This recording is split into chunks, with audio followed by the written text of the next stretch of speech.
PIA बरतानिया के लिए फ्लाइट ऑपरेशन अपना शुरू कर रही है कि नहीं कर रही। जो इंग्लैंड में मुकीम पाकिस्तानी है, ओवरसीज है, उनको खासा इंतजार है इसका। उसके लिए सारा कह लें कि ग्राउंड पे इंतजाम मुकम्मल कर लिए, सोच लिया गया हफ्तावार कितनी फ्लाइट्स किस किस शहर जाएगी, पाकिस्तान के कौन कौन से एयरपोर्ट्स, कौन कौन से शहर जो इस्तेमाल होंगे। अस्सलाम वालेकुम नाज़रीन, मैं हूं आदिल निज़ामी और आप देख रहे हैं मेरा डिजिटल चैनल।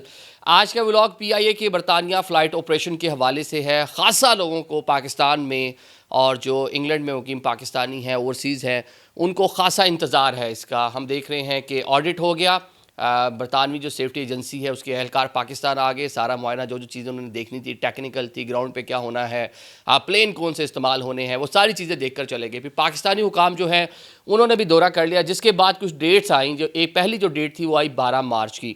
बताया गया कि जो बरतानवी सेफ्टी एजेंसी है उसका इजलास होगा 12 मार्च को, उसके अंदर डिसाइड किया जाएगा और देन जो है 15 मार्च तक उसका जो है अनाउंसमेंट हो जाएगी। फिर आया जनाब 15 मार्च को ही इजलास होगा और तभी पता चल जाएगा कि पाकिस्तान को इजाज़त मिलती है, PIA को बरतानिया आने की इजाज़त मिलती है कि नहीं मिलती।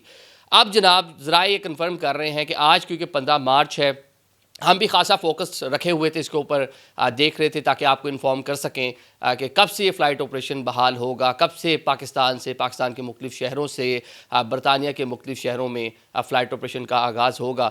तो जनाब अब जब हमने इसको पूरा देखा तो अब पता चल रहा है कि इसकी डेट मज़ीद आगे बढ़ा दी गई है। अब ये जनाब 20 मार्च को पता चलेगा कि क्या पाकिस्तान की इंटरनेशनल एयरलाइन PIA बरतानिया के लिए फ़्लाइट ऑपरेशन अपना शुरू कर रही है कि नहीं कर रही। फाइनल डिसीजन आपको पता चल जाएगा। लेकिन जिस तरह की जो उनकी सेफ्टी एजेंसी के एहलकार पाकिस्तान आए, जिस तरह के यहाँ वो सिग्नल देकर गए, उसके बाद पाकिस्तानी हुकाम का वहाँ जाना और पाकिस्तान का वहाँ पे ग्राउंड स्टाफ हो, अपने दफातर को ज़रा पेंट शेंट कराना, साफ़ सुथरा करना, वहाँ पे कह लें कि मज़ीद अमला जो है उसकी हायरिंग का काम करना, केटरिंग की जो फैसिलिटीज़ थी उसके हवाले से टेंडर जारी करना, उसे बज़ाहिर यही लग रहा था, बल्कि लग रहा है ताहाल कि जनाब पाकिस्तान को इजाज़त मिल जाएगी। इजाज़त मिलने के मुहरकात जो हैं वो हम पहले भी आपको बता चुके हैं कि ऑलरेडी जो यूरोपीय यूनियन है उसने आपसे पाबंदी उठा ली है 2020 में जो लगी थी पाबंदी आप पर। तो यूरोपीय यूनियन, बरतानिया चीज़ें मिलती जुलती हैं, तो यही कह लें कि उम्मीद की जा रही थी कि बरतानिया भी आपको अलाउ कर देगा। और बल्कि पाकिस्तान ने तो 3 जो बरतानिया के शहर हैं, लंदन है, बर्मिंघम है, मैनचेस्टर है, उसके लिए सारा कह लें कि ग्राउंड पे इंतजाम मुकम्मल कर लिए, सोच लिया गया हफ्तावार कितनी फ़्लाइट्स किस किस शहर जाएगी, पाकिस्तान के कौन कौन से एयरपोर्ट्स, कौन कौन से शहर जो इस्तेमाल होंगे। सबसे ज़्यादा ट्रैफिक साल 2024 के आदादोशुमार देखें तो सबसे ज़्यादा लोग लाहौर आए थे, फिर इस्लामाबाद और फिर कराची का एयरपोर्ट जो है वो इस्तेमाल हुआ था। तो इसी को मद्देनज़र रखते हुए इन तीनों शहरों के माबैन फ़्लाइट ऑपरेशन शुरू किया जाता है। बल्कि पाकिस्तान की एक और भी डिज़ायर थी, PIA हुकाम जो है सिविल एविएशन जो पूरे मामला देख रहे हैं, वजारत हवाबाजी, उनकी डिज़ायर ये थी कि ईद से पहले इसको शुरू कर लिया जाए।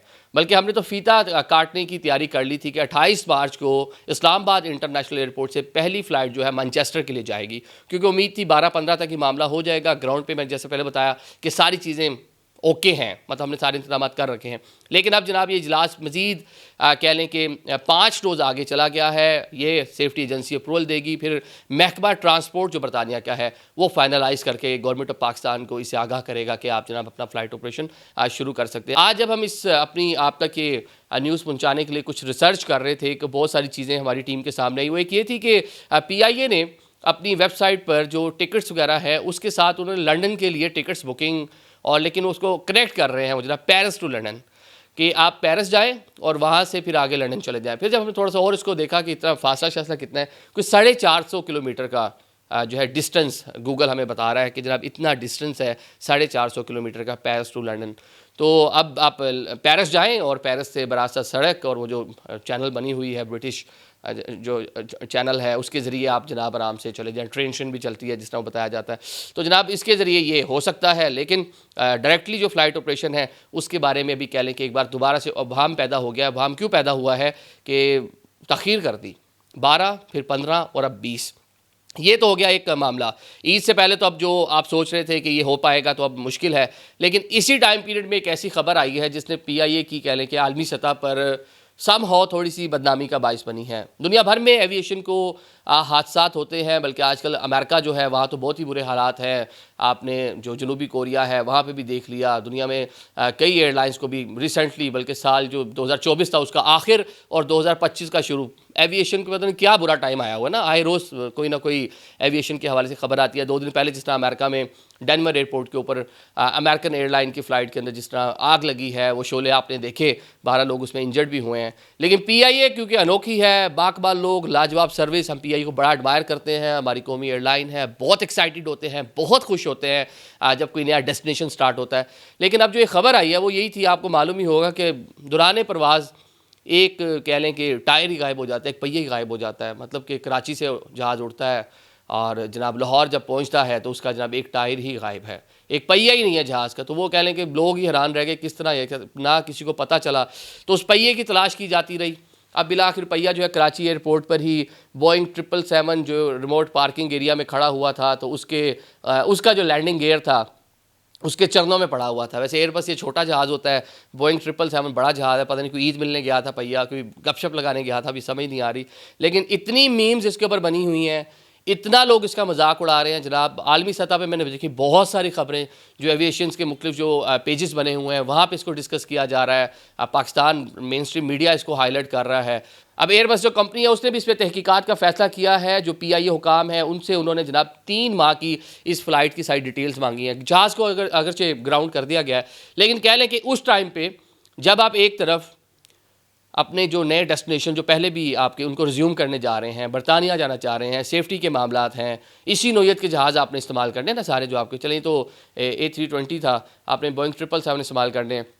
तो ये कह लें कि सुबकी का बाइस है, बदनामी का बाइस है, नहीं होना चाहिए। आप अमेरिका जाने की बातें कर रहे हैं, वहाँ पता नहीं कैसे जा पाएंगे, वो आपको अलग से मालूम है। जिस तरह की पाकिस्तानियों पर पाबंदियाँ लग रही हैं कि आपके जो वीज़ाज़ के हवाले से पाबंदियाँ हैं, पाकिस्तान को जिस लिस्ट में शामिल किया जा रहा है, ऑरेंज लिस्ट में, कि बहुत कम अब पाकिस्तानी जो है वो अमेरिकन जा सकेंगे। वो जो सैर सपाटे करने हम लोग बड़े चले जाते थे, शायद अब उसके ऊपर कुछ पाबंदियाँ होंगी। ये अलग से एक मैटर है, नहीं होना चाहिए। चलें, हम दुनिया में हमारी मुश्किलात हम वो पैदा मतलब ज़्यादा ही होती जा रही हैं। तो अब इसके ऊपर देखें, एक तो इन्वेस्टिगेशन हो रही है, लेकिन ये सुबकी का बाइस बना। और जो लोग बरतानिया में बैठे हुए इस वेट में थे कि ईद से पहले ये flight operation Pakistan to England बहाल हो जाएगा, फ़िलहाल ये होता नज़र नहीं आ रहा। Thank you so much.